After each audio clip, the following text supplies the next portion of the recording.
I am the Deputy Chairman for PDP UK chapter. I was appointed Deputy Director of Diaspora by His Excellency Alhaji Atiku. So the reason why we're here is a few folds. There was an election, a situation where during that election there were certain concerns, and those concerns sort of stem from the major opposition party in Nigeria. And one of the concerns I would say that was raised was the issue surrounding the qualification of the person we now know as the president of Nigeria. And not only the qualification, there were also sort of questionable characterism of that individual. Now, there's that concern about the person. There is a concern about the integrity, and there's also a concern for the general interest of Nigeria. Professor Pedro is here to sort of, he's going to have a free flow because he's a free flow person. He's not somebody that you would tell exactly how to answer a question. His breadth of knowledge is immeasurable when it comes to Nigerian politics. He's an integral part of what is happening right now in the opposition party and can elucidate what is happening in this court of law. What are the implications of the ruling? We were told to go to court. Every other person that is not happy with the quality and the caliber of the person that we have now as a president is going to go to court. So we've gone to court, and the court has come back to want us to have what we went to court for, and they're saying it would cause irreparable damage. You've got the floor, Professor Pedro.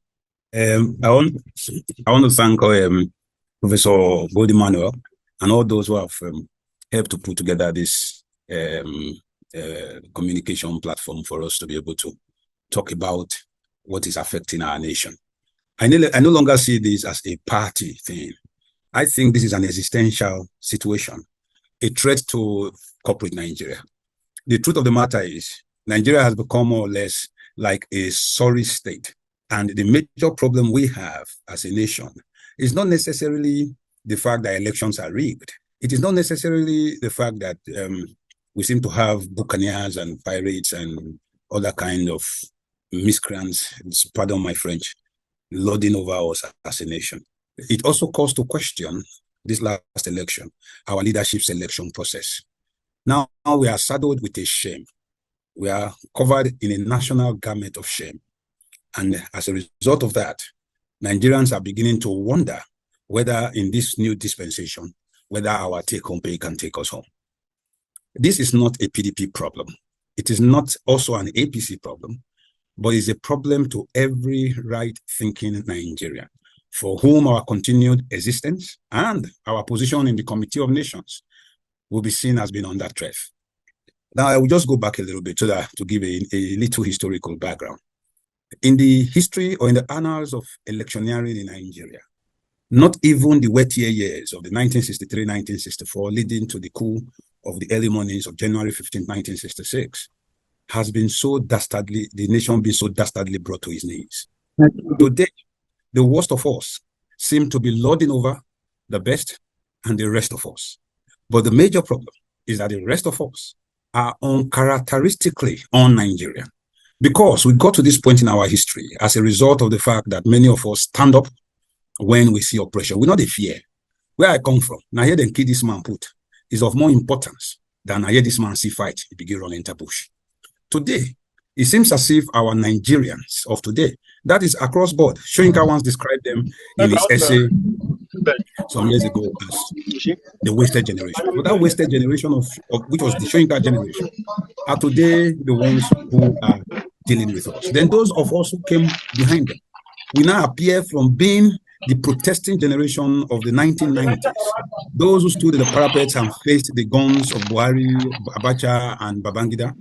Today, we are only interested in our wife bed covers, and we are no longer ready to climb the parapet. And the kids that we have given birth to don't even know how to fight.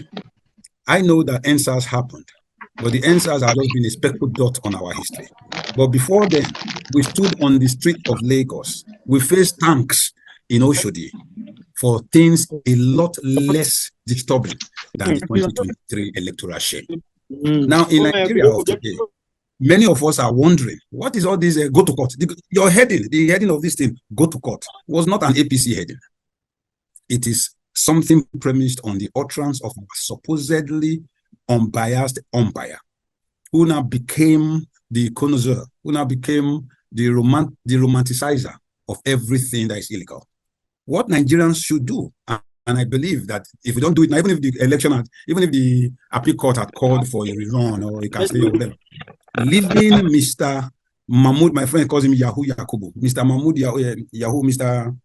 Mahmoud Yakubu, still in INEC is an institutionalization of gross criminality. What is a coup? A coup is simply in French, coup means kick. Coup d'etat. Coup d'etat means kick of state, change of state. You can have a coup de grace or a coup d'etat. Now, the one has happened is simply when, it doesn't have to be by a gun. A palace coup, nobody is shot or killed. In the coup that brought in Babangida, not one person died. But in this one, Mr. Mahmoud or Yahoo Yakubu's singular act is not short of treasonable felony. He had, in his singular go to court, created a lacuna for Nigerians by not only installing a president we seem not to have voted into office, but had arrested the entire mechanics of government, the entire machinery of government, to arrest the development of this nation. The death of democracy in Nigeria only has Tinubu and his cohorts as journeymen.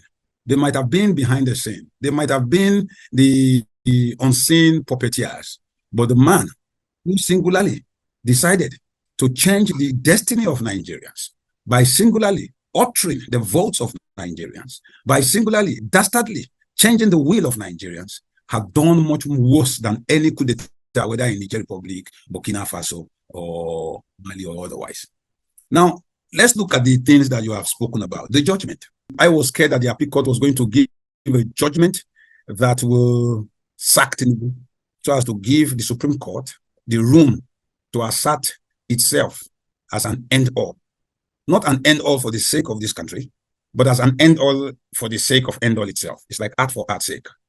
Now, that singular, dastardly Wednesday judgment 2 weeks ago by Mr. Samani and his other four justices has not only rubbished the judiciary, it has actually now put this judiciary totally on trial, because Nigerians' anger just moved from, it's like a pendulum, moving from INEC as the perpetrators to now move to the appeal court as the defenders of the perpetrators. We listened to a very strenuous judgment that not only showed that the appeal court of Nigeria, sitting as the Presidential Elections Petitions Court, or the Presidential Elections Petitions Tribunal, morphed from being justices to defenders of the defendants.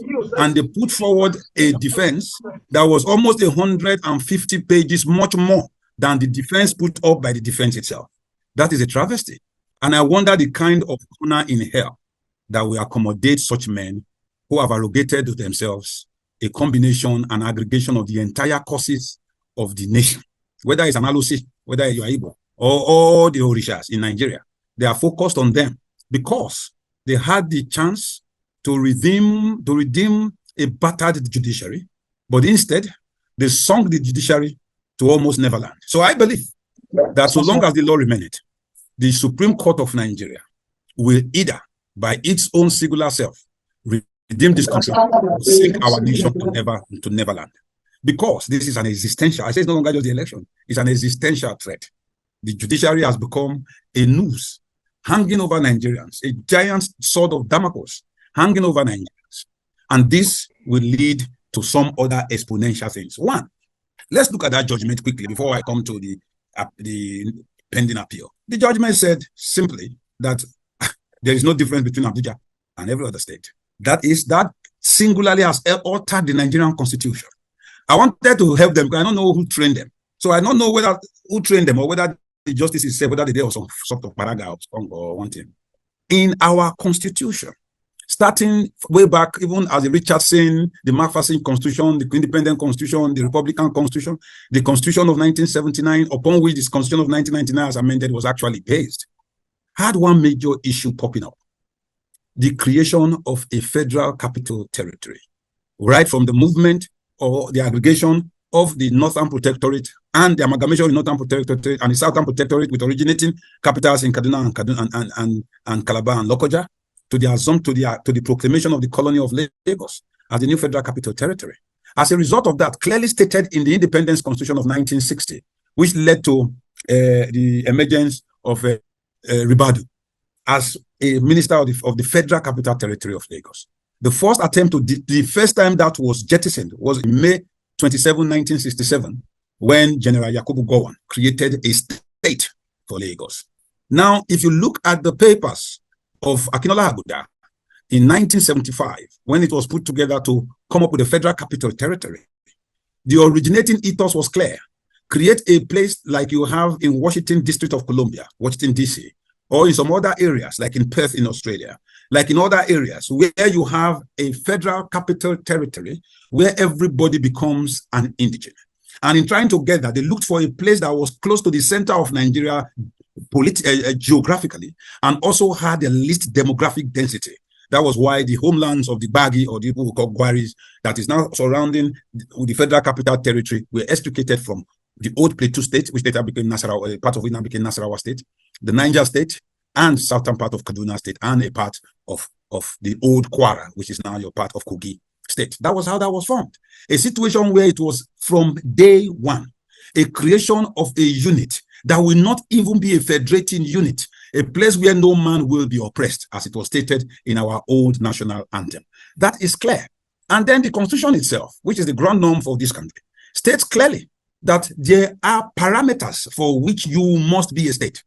The list of it is local government areas. It states clearly that Nigeria will have 774 local government areas. It's clear, and all of them are stated. But Abuja was not given local government area. They were given local area councils. It states clearly that for there to be a state, because it is a federating unit, just like Ohio, Idaho, Wyoming, California were federating units, but they created a District of Columbia, a Federal Capital Territory, where no one except the federating head, the head of the federation itself, will be lord over the manor. Now, let's look at it. It states clearly that for you to be a state, there must be a state governor. There is no state governor in Abuja. So Abuja cannot be said to be a state. Abuja, it says clearly that in Nigeria, every state shall have House of Representation members that will be based on population, demography, spread, and size. It did not affect Abuja. It says every state must, there shall. That is a compulsion. So any state that does not meet this cannot be called a state. Every state must have a House of Assembly. It must have a parliament. So that is how it is. So in each of the states of the United States of America, where we took our entire federal system, almost hook, line, and sinker, where we have House of Assembly, they have the state Senate. Exactly. Where we have governor and deputy, they have governor and lieutenant governor. That is clear. Moving to the judgment, the first implication of the judgment is that there are 37 states in Nigeria. That by itself has turned around the entire. So the Supreme Court cannot let that standard hold. That is how it is. We cannot change that. Then let me leave all those ones. People have been asking me, why is Atiku pursuing Chicago State University when the appeal court has spoken? And I just laugh. The major thing that is in law, as stated in the law, in procedures for appeals, whether it's criminal or civil procedures, once there are factual findings to show that the initial findings and pronouncements of the lower court, of which the appeal court is, when you take it to the Supreme Court, when it is clearly erroneous based on new findings, the Supreme Court has the power to receive fresh evidence, even for the first time. But this is not for the first time. That Tinubu is said to have questionable data as regards his qualifications are one point. That he submitted any document that is a variant with the originating document is another point. Apart from perjurious declarations, there are also forgeries. And the Electoral Act states clearly that where that so surfaces, the person will be disqualified. There is no changing of that. The only thing that you may point to is that this power to entertain fresh evidence has been used a little bit sparingly. But so long as it is relevant to the case, the Supreme Court cannot bar it. Now, let me say this. Let me use a more ordinary analogy. God forbid, Pedro Obaseki is sentenced to death by hanging by a court. Maybe they say over murder or something. And we go to the High Court and they say guilty. You go to the appeal court says guilty. Now, let me tell you where the Supreme Court must pause. If 10 seconds to the pronouncement of a final guilty verdict by the Supreme Court, a DNA or a new evidence that showed that I was not even in the vicinity at all, and that has not been brought forward before, are you saying the Supreme Court, if they find out that day of the judgment, prior to that, that there is proof, that is proof, I'm not saying suspicion, that it is David John or David James was the man who actually committed the murder? Or what if, just before they walk in, the person walks in and says, sir, I can no longer live with my conscience. I killed XYZ, not Pedro. Will they sentence Pedro to death at the Supreme Court when there is compelling factual finding to show that the initial, I'm quoting the law, the initial finding and pronouncement of the lower court of the Nigerian Appeal Court is clearly erroneous? The answer is no. Now, because of the fact that many Nigerians will have this, it's not going to happen. No, we don't believe in the law. We don't believe in the process. We don't believe in the institution. We don't believe in, because those who run the institutions have dastardly bastardized the institutions. So for me, the fact that Atiku Abubakar and the PDP and any other person who is questioning the supposed veracity of Tinubu's emergence as president is doing this, I don't think they are doing it for themselves. They may be frontline, first-line beneficiaries, but they are doing it so that Nigeria will remain a corporate entity after today. That is a statement of fact. And I also want to put it in clear public view, particularly amongst the PDP faithful.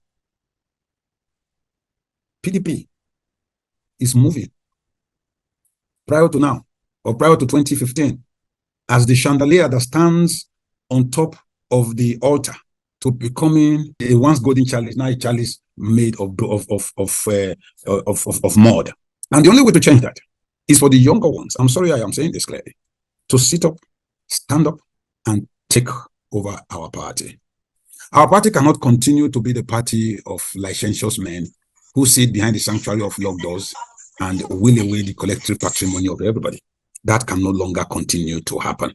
The move to take back this country is a task that sits at the very doorstep of every Nigerian. If we close our eyes, if we pretend, say, now 4 years, 4 years is not a short time, as Tinubu has proved that the time to kill a nation actually takes 10 seconds. And that was the 10-second part of his May 2029 speech, where in 10 seconds and in 3 sentences, he legislated away the ability of any Nigerian here for your take-home pay to take you home. He arrested your development. On the 29th of May, the year of our Lord 2023, 195 naira would buy you 1 liter of fuel. Today, in Benin City, is 625 naira, which is close to 300% hike. In Benin City, when was that? On Thursday, diesel was 960 naira. As at today, diesel was 1,125 naira. I don't want to go through the other stuff as regards the fall of the naira. The simple economics has made it clear that the supposed accounting diploma, which we actually thought at the beginning was a degree, the accounting diploma is a name on the paper. Because every economics 101 knows that anything that is supply driven, the prices go down. Once it is demand driven, the prices go up. Mr. Tinubu, in one fell swoop, devalued the naira overnight. Devalued the naira without recourse to the central bank, without recourse to the federal parliament, without recourse to anybody, in one fell swoop. So all of a sudden, the dollar became scarce. And once it is demand driven, the prices go up. Meanwhile, the total rise of the naira between 1999, when it was 138, when Obasanjo came in, to 2015, the period of 16 years, was roughly 60 naira. And between 2015 and today, a period of 8 years and 3 months, it has been devalued to almost 800 naira. By almost 800 naira, because the dollar is now roughly $1,003. So now, in one fair swoop, Mr. Bola Tinubu did exactly the same thing. He failed his economics 101. There is no dollar available. And you said we should go and get dollar from the banks. The Abokis just relaxed and waited for 1 or 2 days. There's no dollar. No dollar nowhere. We have a government that have come into power in 3 months. May 29, June 29, 1 month, July 29, 2 months, August 29, 3 months. Today is August, it's September 20. In another 5 days, people will be hitting 4 months in office. And in that time, we have seen the bottom of the government. A government that is going to be built on twin tower of lies. They will lie one side and they use another lie to cancel the first lie. When you have pathological liars in government, what you have is Tinubu. I was on television on channels exactly 2 Mondays ago. The young man, Ajeleri Ngelari or whatever, was espousing this newly signed visa, whatever, for United Arab Emirates, only for the next money to be refuted both by the Emirates and their airline. That it was a lie from the pit of hell. And then they excused it with another lie. Now we are told last week, another lie. 3 days ago, another lie over Biden. And Nigerians should not be scared. If a government in a country can be running pari passu right now, chasing the first son of their sitting president, and indicting in the space of 2 to 3 months their immediate past president, to the extent of putting him in front of cameras to do a mock shot. I only pity Nigerians who think that Tinubu will escape the truth if the FBI says they are going to release it. And I saw my God tweet a few days ago that Nigerians may have a heart attack from what will come out when the FBI starts releasing those pages. In America, if you have no criminal record for the first time, when you walk to a precinct police station downtown, they will take your fingerprint and they will say no records. You watch CSI in New York, you watch any of those criminal stuff, they are real, at least in the procedures. So for them to have 2,500 pages, I can tell you not one single one will be a eulogy. Not one. American government, they are criminal and law enforcement agencies, the CIA, the FBI, the DEA. DEA is our own version. The people that said they were going to release DEA. DEA is the Drug Enforcement Agency, which is from where we started our NDLEA, National Drug Law Enforcement Agency. For them to say they have 2,500 pieces of information on any individual, and for people to think that Tinubu is a friend of America, I just laugh. I will take you back quickly to 1989, December 20th to be precise. For 7 to 8 years, a man ran the Central America conduit for the CIA. His name was General Emmanuel Noriega. But when it was brought to the fore that the same Noriega was the largest trafficker of drugs in the United States, he was removed from government on December 20th, 1989. And on the 3rd of January 1990, he was arrested and sentenced to, 60 years imprisonment by that same government. I don't have faith in Nigeria as I have faith in the Nigerian idea. And that faith is for us to have faith. Nigerians lost faith in ability to remove Abacha.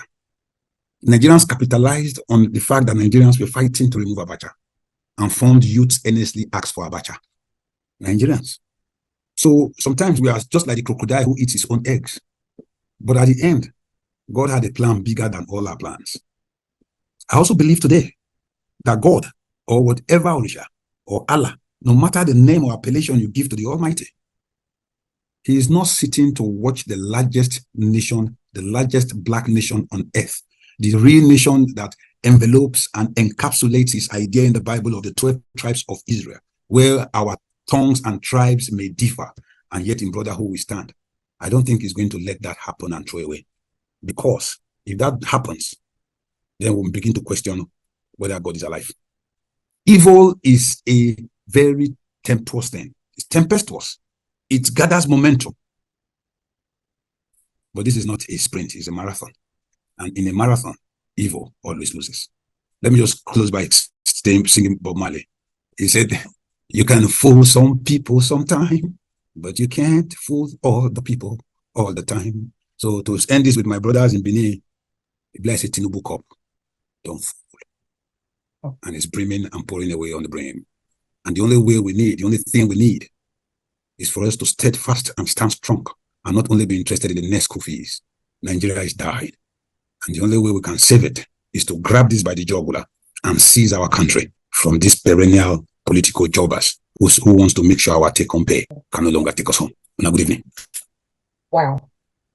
Thank you very, very much for such an elaborative, like you rightly said, it's not about one party now. It's about the integrity of the country. It's about the integrity of everybody. This is about do not reveal because it will cause irreparable damage. Is Nigeria not already damaged? Is that revelation of the fear of irreparable damage? For me, that does it. I don't know what it is for you. If you want to can I come in quickly here? Yeah, sure. Tinubu did not lie that the revelation will be of irreparable damage. If you reveal, say the man that owns that certificate was a woman, it's an irreparable damage. Then Nigerians should ask our president when he did a sex or a gender transfer. There's nothing wrong anymore in the world. It's irreparable. So what is it? Where did the man hide? If there's nothing to hide. And Nigerians are brave enough to go. The worst part of it is that learned men will be willing, not the lawyers, I'm not talking about his attorney. It is your duty as an attorney to lie, though not scrupulously, on behalf of your client. Because you know he committed a crime, you know he committed murder. But you have to defend him. That is different. I pardon all the Wole or Lani Pekuns of this world. It's their duty, it's a job. But the others, whose collective patrimony is being hampered by the singular defecation in our public space of a rogue president who, even in spite of the monumental rigging, could only garner 36-point-something% of the votes, which means he's a minority president. We are faced with the first election in our history where those who won the election never had the latitude to celebrate. They still haven't celebrated. So what we have is, that's why I said the worst offense was committed by Yahoo Yakubu. He has committed a coup against his country. I thought by now we have class suits against Yahoo Yakubu outside of the election petition because it's criminal. Now we have not asked ourselves, why did the man suddenly run away from the United States? What are the implications of the sudden, the truncation of his visit to Biden? What is happening? You think anybody wants to embrace a rogue president? From all what Pedro have said, I've come to the conclusion that the judiciary, INEC's Mahmoud, and our declared President Tinubu should be held responsible for seriously damaging the image of Nigeria, home and abroad. Because of these three characteristic elements, the judiciary, INEC's Mahmoud, and Tinubu, every Nigeria certificate is questionable. We are not seen as criminals, liars, and fools and drug pushers anywhere, including the pastors. Now, Pedro, the question is this: how can we repair this damage? Taking Tinubu out of office, will that help in any way, or do you have any other means? PDP, when they come to power, they will be able to eradicate this mess, and that will be the end of it. And we can all live as Nigerians, as brothers and sisters, and then move forward. I rest my case here. Thank you, sir. First, I want to say that if any other party comes in, we mustn't fold our arms, even if it is PDP, because this is no longer just a PDP fight. Americans wanted to throw out Donald Trump, but many people also wanted him to stay. That's why they attacked the Capitol in January 2021. Was it January 21? Yes. Today, the Biden that we thought, many of them are against Biden because the leaders are put perpetually on their toes. We must hold our leaders to account. A few should be thrown into jail so that they will begin to understand that there is now a seismic paradigm shift. The youth they have to be galvanized, and the older ones, we have to make them wake up and smell the coffee. This nation cannot continue to remain in an arrested development. We cannot continue to. For those in diaspora, let me explain. I keep saying this if they listen sometimes. The singularly most important part of the Nigerian polity is a tribe called the diaspora. You are a tribe, but you are the most influential tribe in this country. Because by the time Walter Santos is maybe in Houston, and then Professor Gold wakes up her local MP somewhere in Milton Keynes, and then Ambassador Sodangi, I know you're in Nigeria, I'm just using as an example, decides to, maybe lives in Dubai, a handshake with one or two of the people. And we bring all this to bear because the singularly most powerful black diaspora in the world live somewhere in the banks of the Benue and the Niger River, either below the Sahara or on top of the Bight of Benin or the Bight of Biafra. We are the strongest black people on planet Earth. We run the underground economy in New York, in Texas, in Chicago, in Maryland, and our kids have taken over. That is the truth. The moment we begin to galvanize and aggregate our strength, the way the Paki and the Indian communities have done in the UK, or the way they are doing, even the Chinese are doing in the US, and the way the Latinos and the Chicanos or the Mexicans are doing in America, we can change the dynamics. And you are the ones that are least likely to be bribed because your disposable $10 that buys you just one burger is just half of the minimum wage of Nigerians. That is the truth. Thank you, sir. So I thank you very much for the light you have thrown on the case, the Chicago case. First of all, I'd like to say that this kind of opportunity maybe will help to galvanize or to create necessary awareness amongst people so that people will be properly informed. Because even me, in spite of all my education, and of course, I'm the public secretary of the PDP in those states, but there are some of the details that are just downing on me now this evening at this Zoom meeting.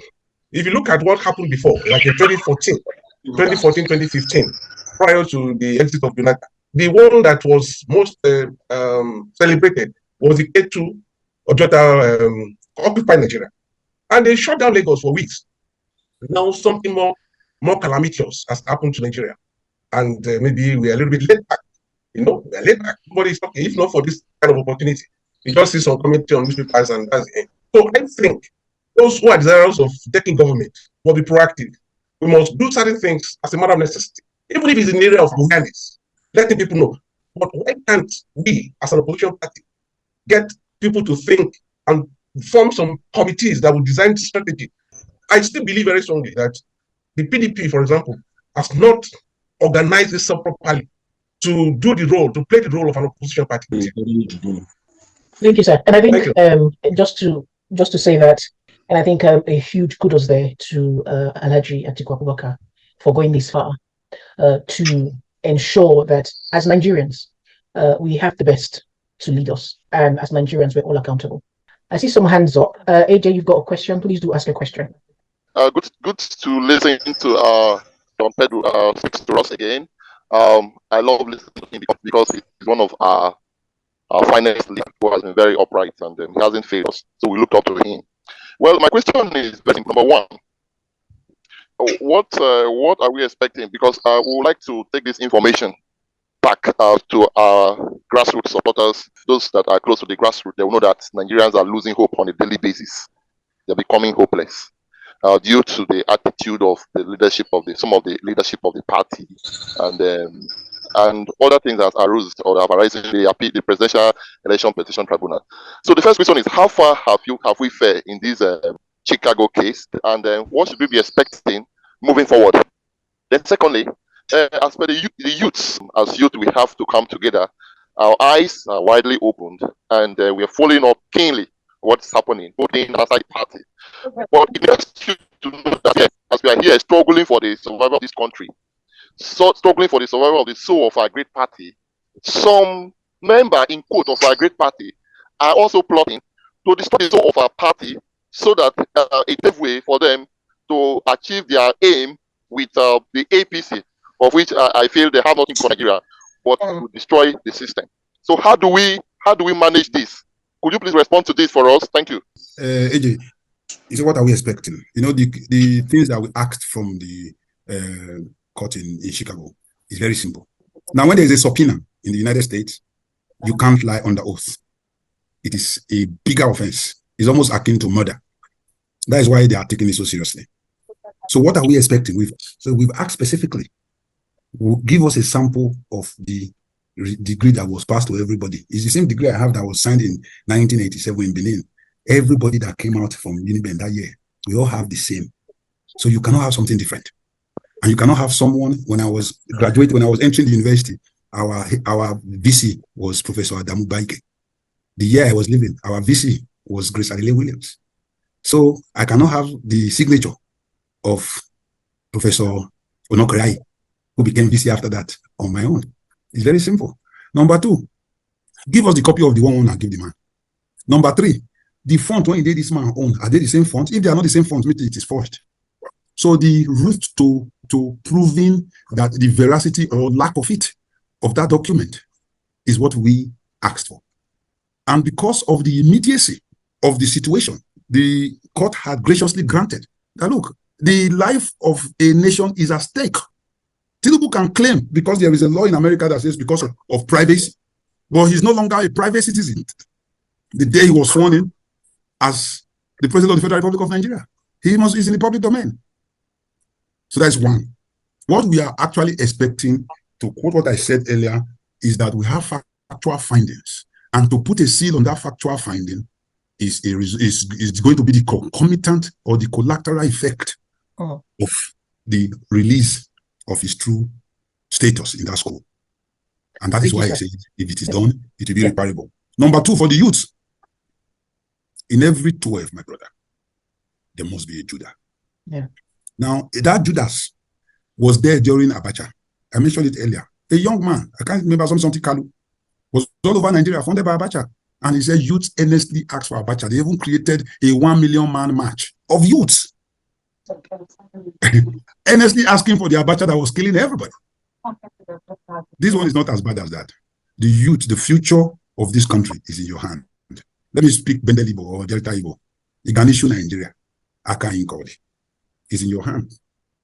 Thank you, sir. Let me quickly provoke something. So, Chicago State releases this information.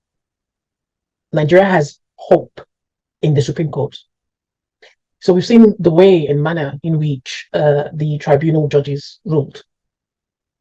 So we've got all these things, from Chicago State University, and off we go to Supreme Court with our evidence. Worst case scenario, Supreme Court says these are new evidence. You were told not to provide new evidence, and they choose not to take in new evidence. What happens? That is, let me don't say hypothetical, doomsday scenario. Nigeria, somebody once said Nigeria is like a dying or a dead body, just awaiting an undertaker. If that happens, the Supreme Court becomes the undertaker for the dead Nigeria. I mean, that would be on the conscience of anybody whose father sits on that court. That is the only thing I can say. It's a different thing if the evidence is brought and then the defense or the respondents bring a countering evidence that makes no sense of the one you said you brought. That's a different scenario, which was not the scenario that happened at the appeal court. The appeal court manufactured reasons to discard evidence. That is a practice unknown to law. Thank you, ma'am. Thank you, sir. So, Alex Osa. Thank you so much, Professor Gold, for the very, very great panel you've actually placed today. I want to say thank you. And also for Dr. Pedro Obaseki, I never get tired listening to some of his analysis. I think he has actually addressed a lot of things pertaining to what is actually going on with the politics in Nigeria today. So we talk about a scenario where the Supreme Court fails to, let's say, admit the evidence and discards it. Okay, so let me go on the good side right now. Say the Supreme Court now admits the evidence and actually disqualifies the current president. And my concern is, knowing the way the current ruling party has actually set structures, both certain people in the military, loyal men, everywhere around the country, do we see a possible coup taking place in Nigeria upon such kind of pronouncement? Do we see that? The best coup in any nation is the coup of the people. Now, when the people move, not when the military moves on their behalf, the military can kill all of us. Nigerians don't even realize that the total strength of the Nigerian military is less than 350,000 personnel in a nation of 220 million people by the United Nations population, whatever. They can kill all of us. But that is aside. I don't advocate a military takeover. It's like being sorry for a mad dog.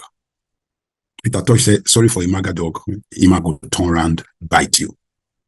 Let's look at history. You know, historicity and historification is necessary when you place certain things in proper political perspective. In Sudan, they went on the streets, a people's movement. The military took over, and the military elevated the Janjaweeds, what do you call them, that used to kill people in Northern Darfur, and call them Rapid Response Force. Those ones have come back now to them. That is what we have today. Same thing, the military in Egypt had no choice but to back the people. After backing the people, they threw the people on their backs. And today, a dictator that was a collateral beneficiary of the military of Hosni Mubarak is the sit-tight president of Egypt today. So the people must be the recurring decimal in all this narrative. We must be able to make the people realize that the jackboots of this siren crazy minority is on their necks. And we mustn't beg them to take off their jackboots. We must take it off. Power is not given. Power is taken. And power unchallenged becomes legitimate. To continue to sit and not challenge the ill-gotten power of Tinubu and his co-journeymen is to legitimate their illegality. Thank you. Thank you very much, sir. SB Osage. Okay, thank you, moderator. Please, I just want to be upfront with the participants. I am a taxpayer, an employer of labor, and as we speak, a resident in the US. I became interested in this meeting because the invitation that came, or the notice that came to me, said Pedro was going to be the speaker. And because he's somebody that I have tremendous respect for, I decided to spend 1 or 2 hours to listen to him. Yeah. So the point I'm trying to make in all this is, please, for the goodness of our country, especially at the time when the country is broke, Nigeria is broke. We have never seen this type of situation before, where you even have money in your dorm account, they're unable to remit to you here. So can we just allow this phase to just go, and let's prepare for the next election? Because this guy said power is not served a la carte. He said you snatch it and you run with it, and that's exactly what he's doing. So if you're not ready to go through that plain understanding of what he meant by it, then allow him to just finish it and allow the country to have another opportunity to elect another person. Or else anything short of this is going to be anarchy. We don't want anarchy in our land. Our people are already suffering too much. That is just the much I can contribute. Thank you. Thank you. I think in terms of allowing go, are you saying that we should let we should just keep quiet and not talk about criminality or one's fraudulent act and stuff like that? So when do we actually start taking action? And at the back of this whole let it go thing, which has led us to this point where, if it is the case that the current president has forged the certificate or have those kind of criminal background, then it leads us to... Yes, sir. Go ahead, please. Can I come in quickly? Sure. You see, from where I'm from, which is also where SB is from, we just say it as it is. Okay. But I want to be sure if this SB Osage is the same SB Osage of Blue Chips. Yes. Yes. Okay. I remember, did you help the Edo Security Network last year, sir? Yes, I did. Okay, let me use you as an example, sir. In the last few years in Edo State, there have been massive killings of our people. You joined to donate 500 motorcycles and Sienna buses to the Edo State Security Network because you hate criminals. 500 motorcycles. I still remember that article. No, was it 300 motorcycles? Yourself and Auntie Rosula and co. Yes, my roommate was a director, was part of it. Yes. Bad men rule because good ones don't want to get involved. So because you're an Edo man and we speak Edo, now hear this man fight, die. Now better pass. It's a more honorable thing to say than now hear this man see fight because he no one face Tinubu, he run enter bush. Now on the other hand, he said snatch it and run away with it. He has snatched it, but we have decided not to let him run away with it. That is the truth. 4 years. Let me do an arithmetic explanation. Arithmetics. In 3 months, he has crashed the dollar from it may be nice for you abroad, because if you send only $10, if you were sending $100 home before, your parents may get 70,000 naira. Now you send $100 home, they get 100,000 naira. But the economy has ground to a halt. In 4 months, he has devalued the nation's currency without authority by almost 300%. He has increased fuel by 300 and something percent. The refineries aren't working. He said he's collecting $500 million to share to people on the street who don't have bank accounts.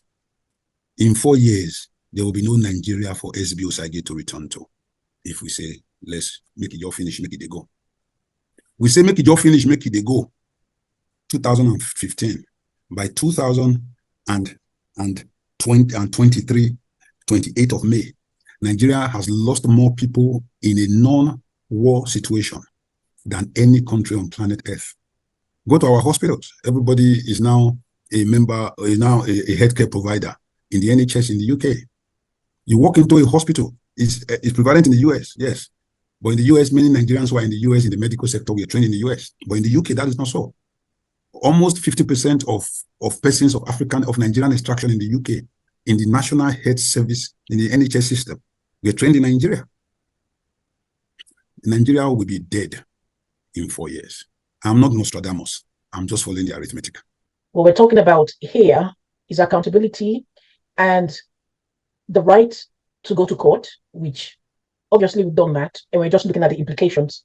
Okay, thank you. What is coming from the court. So we're not talking about anarchy or anything, and God forbid to talk about it. Just to make that very, very clear. We're very good people. We're not propagating that. Niyi, you've got your hand up. Question. Well, good evening. My name is Adeni Adams. Let me commend yourself and my brother for the good job you've been doing. Well, for me, it's not actually a direct question. It's just like, okay, this is where we are, unfortunately, in terms of having to seek the information about somebody that claimed to have a first class in accounting and is now hiding that same information that he has put in the public. What's it called? One thing I have found out is that, well, I think a lot of politicians, they have something with respect to their certificates. We're also fighting the same cause in Lagos, where the governor we also dragged the governor to the tribunal based on his certificate issues. I think that going forward, I think INEC must be empowered to actually scrutinize documents submitted to them. INEC must not just be empowered, but they should have the right to disqualify anybody that his document is found wanting. Because the embarrassment, the kind of money that we're spending to go to court because of this kind of thing could have been avoided, could have been saved. And the kind of global embarrassment we are facing as Nigerians because someone decided that this is his time. Honestly, it's so embarrassing. It's so unthought of. When I read that President Joe Biden was going to have a side meeting with him, I was telling people that it's never going to happen. You know why it's never going to happen? Because POTUS has an election next year, and it's not going to be seen to associate with somebody with questionable background. So, honestly, aside from the fact that we've gone to court, we are pursuing this, I must also commend the efforts of Alhaji Atiku Abubakar for being so meticulous. I am not in support of we should allow it to go. No, we've allowed too many things to go. And we're not going to continue to allow criminality to go. So, aside from this, I think we should also start engaging the National Assembly. They need to look into our electoral system. Thank you. Now, Pedro said something. He said, you can fool some people sometime, but not all the people, all the time. Tinubu has carried this for over 30 years. When are we going to stop it? In fact, since we had our independence, 1960, up to date, it has all been criminality, all fake, all forgery, all lies. When are we going to stop it? This is the only opportunity we have to eradicate this nonsense in Nigeria. Enough is enough. From day one, I know that Atiku is the only man who can flex his muscles and then stop Tinubu. Tinubu is a dangerous man. A man you don't know when he was born. Thank you, sir. You don't know his primary certificate. A man you don't know Thank you very much, sir. I think it's more on hold in the next coming weeks. This is terrible. Alistair? Hello, good evening. My question is to Dr. Professor Pedro, of course. Good. Question number one is, sorry, excuse me. Have you got a name? Mentoring Commandant Alistair. Okay, thank you, sir. Yes, Dr. Pedro, good conversation. If, number one, the Chicago released the information and the information is not what many Nigerians thought it should be, that indeed is accurate as presented by President Bola Tinubu, what happened then? Secondly, if then for the choice of unity, President Bola Tinubu decided to bring in the other candidate, say for example, His Excellency Atiku, to form a unity government, and presumably His Excellency Atiku accepted, what happened then? Thank you. I will be very forthright. Let me just start from the beginning, because I know that voice, although he's saying mentoring commandant, I have only one friend that talks that way. And I think that is Alistair Shoyede, the director and owner of Ben TV. We've been in the trenches for almost 30 years. I'm sure that is Alistair. Alistair, I will just start with you, my brother. If they released it and the thing is as exactly as Bola Ahmed Tinubu had presented it, it's a fait accompli. Case closed. So we can now start trumpeting it and say, no, our president is not a criminal. He was just being economical with distributing the truth. Case closed. And as for the government of national unity, I don't think that is the call of me as a person. It is the call of my principal. I'm not ashamed of him, but I have been close enough to him since my small days as an assistant secretary in Hope 93 to know that he is a reasonable man.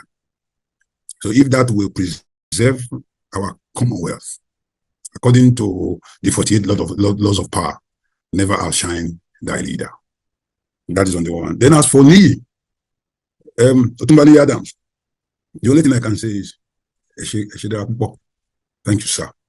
You know, because from the beginning, standing with Jandon, you know, my once upon a time striking partner and friend, I want to thank you. That is the only thing I'll say. Because truth has no color. It is translucent. And if at the end of the day, the courts continue to dispense Bolekaja justice, Jankara justice facing this side when the truth is facing the other side, you know, but the time will come, and the time is sooner than it is later. People will say stop. And as for my brother SB, like Professor Gold Emmanuel earlier said, I said here clearly, the worst democratic governance must be more acceptable than the most benevolent dictatorship. There is no. If we want Trump, may we put Trump. We will suffer Trump. Then when Trump comes out, we will remove him. But we not go put Trump. You yourself not go put Trump if Trump not win. This one not win. As the Director of Strategy, Research and Documentation of the PDP Presidential Campaign Council, and as the media whatever for the entire campaign, I was chairman of the media team for the primaries, and also the presidential consultant to Atiku Abubakar. I know the result. If nobody has ever said, why did INEC present to the tribunal that Article 121 states? And those 21 states, they did not include one state won by P2B, because Tinubu actually won 4 states. So to hear anybody say, make we leave and make it just, you are saying that he that got votes in 4 states. The institutions are not what the problem is. It's the persons running those institutions. The Nigerian that beats traffic in Lagos and then obeys traffic on Eastern Parkway, it is because the system here gave that lacuna. None of us here, I'm sure if you are 20 here now that have been abroad, we don't break traffic for Lagos. But we know what we do when we reach the traffic light or Trafalgar Square, we'll blow past. What is right is right. And thank you. I want to just end by saying I want to thank Professor Gold for giving me this opportunity to talk to these beautiful people. Yes. I want to thank everybody. You know, I am very honored to have spoken to you, and I tried not to be as emotional as I usually would have been, but I just want us to see the larger picture. That in this country, whether you are from Karanamuda, whether you are from Ilu Olugbo, or you are from Obiakbo, we are one. And there is something systemically different about the Nigerian DNA. And we cannot let that be rubbished away on the level, on the platform, on the pedestal of persons who have turned or taken propaganda to stratospheric levels and lied to our children. What will you tell your children's children and their children after that? That in your time, Nigeria died. I want to be counted as one of those who saw the truth and stood by it, in spite of the fact that it's affecting my pocket. It is. But that is the truth. And Oga Walter Santos, thank you, sir. I thank you guys. Okay. The president were here, Chooks and Co, Jirisu, thank you guys. I'm grateful. And Madam Prof, thank you very much. Thank you, sir. Thank you so very much. Thank you, everybody. If that's the end of the question. Okay, we've wrapped up. Thank you for joining me for this sort of brainstorming and getting an insight into what next. They said, go to court, we went to court, and now the implication of that court is irreparable damage. We don't know where we're going at this point. We look forward to tribunal judges of integrity at this point, even at that point where there's a clamor for the stay of the magistrate court. That alone is something that we worry about.